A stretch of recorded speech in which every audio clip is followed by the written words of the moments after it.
Imagine if the only thing holding you back from greatness was your fear of failure. What if I told you that failure is not the opposite of success, but a stepping stone to achieving your dreams?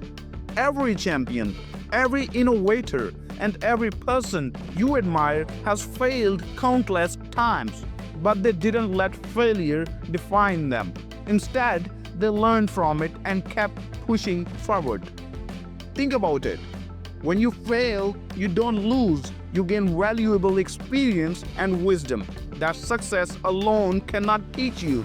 You are not failing, you are leveling up.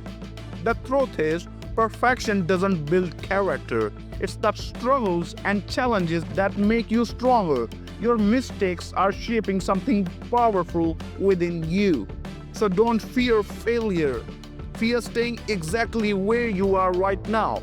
Because comfort won't transform you. It's that first courageous step that sparks your revolution. Start today.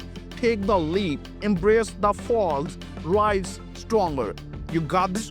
Remember, every great success story started with a single step forward. What's holding you back? Take the first step and watch your life transform.